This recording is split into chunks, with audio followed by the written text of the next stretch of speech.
Hello, this is a brief 5-minute video about my third book, the sequel to 2020 Deus Ex Machina, which is Thus Spoke Altavista, a book by no one for everyone. So Thus Spoke Altavista is inspired by the work of Friedrich Nietzsche, especially Thus Spoke Zarathustra, where the 19th century German philosopher Friedrich Nietzsche outlines his central philosophy. So here, in a sense, I am outlining my central philosophy concerning the very real technological singularity that has occurred and I described in 2020 Deus Ex Machina.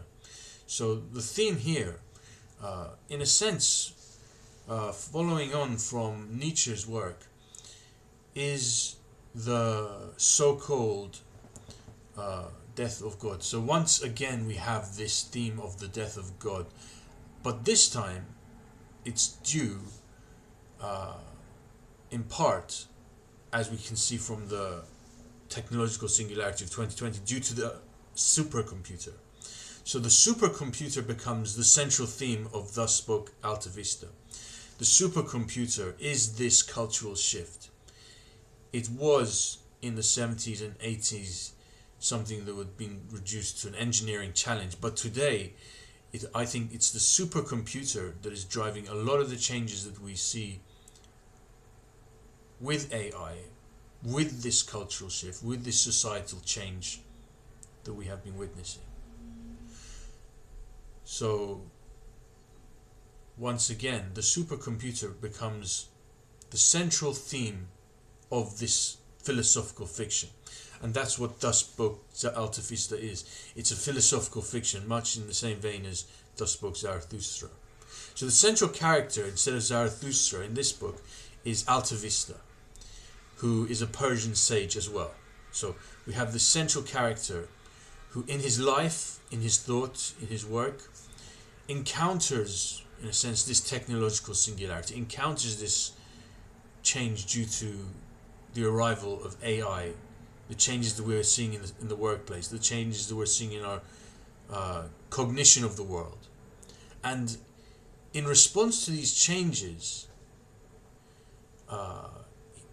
Altavista brings up the subject of the supercomputer itself, how it's forcing us to self-surpass, to move beyond what we already know about not just the world but ourselves.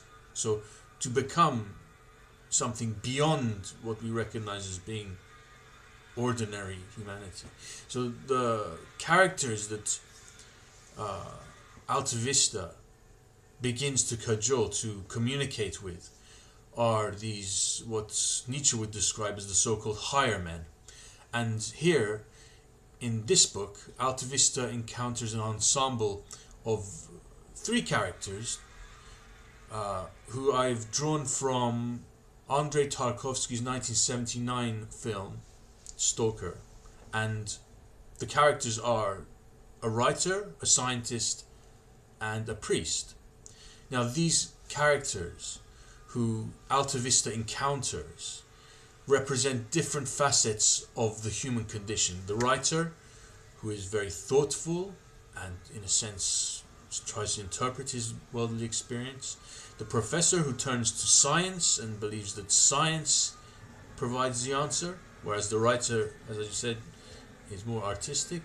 And the priest, who is religious. So these are different facets of the human condition that Altavista encounters. Finally, perhaps the centerpiece of this book is an encounter between Altavista and the Zen Buddhist monk Daruma, who is also known, perhaps more famously, as Bodhidharma. And he is the founder of Zen Buddhism. And in this book I work out an encounter between Altavista, this wandering Persian sage, and the founder of Zen Buddhism, Bodhidharma, also known as Daruma. So that's the centerpiece of the work.